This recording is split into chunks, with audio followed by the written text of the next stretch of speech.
할렐루야. 오늘도 주님과 동행하는 행복한 하루 되시길 축복합니다. 오늘 큐티 본문은 히브리서 11장 1절에서 12절 말씀입니다. 오늘 큐티는 믿음으로 사는 삶이라는 제목으로 믿음에 관한 묵상입니다. 말씀 질문입니다.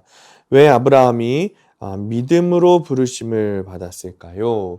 믿음은 하나님 때문에 바라는 것들을 실상으로 여기고 그것이 곧 이루어질 줄 확실히 아는 증거입니다. 1절입니다. 믿음은 바라는 것들의 실상이요 보이지 않는 것들의 증거니. 그러니까 이것은 문제가 해결되는 것만을 응답으로 여기지 않고 고난 중에 이루어지고 있는 하나님의 뜻을 확신하는 것이죠. 이렇듯 믿음으로 우리는 이 세상이 하나님의 말씀으로 지어졌음을 깨닫기에 눈에 보이는 것이 나타나 있는 것에서 된 것이 아니다 라는 것을 아는 거예요.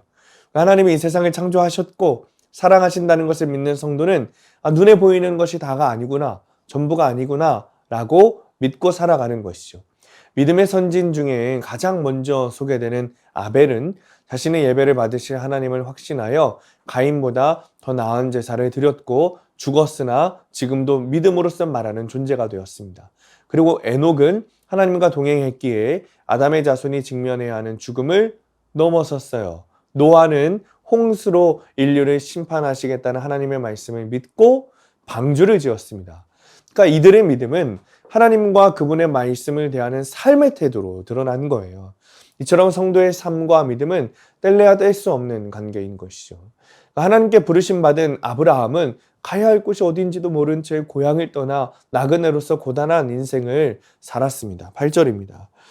믿음으로 아브라함은 부르심을 받았을 때 순종하여 장래의 유업으로 받을 땅에 나아갈새 갈 바를 알지 못하고 나아갔으며, 그러니까 안정된 삶을 떠나 불확실한 미래를 순종으로 끌어안는 것이죠. 그런 아브라함의 곁을 떠나지 않고 그와 동행한 사라 또한 나이가 많아 임신할 수 없었지만 믿음으로 잉태할 힘을 얻었습니다. 그들은 육신적으로 보면 자신들의 욕망과 인간적인 소망에 대해 죽은 자와 같은 한 사람이었습니다. 그러나 하나님은 그들에게서 많은 후손이 나게 하셨다는 거예요. 적용 질문입니다. 평소 하나님과 말씀을 대하는 나의 태도는 어떻습니까? 하나님의 부르심을 따라 내가 떠나야 할 곳과 나아가야 할 곳은 어디입니까? 오늘의 원포인트입니다. 믿음을 보이는 삶을 살아야 합니다. 말씀으로 창조하신 주님이 믿어지고 믿음의 선조들이 보이지 않는 하나님이지만 믿음을 통해 하나님의 말씀을 거룩하게 대하고 행동했던 것들을 보게 됩니다.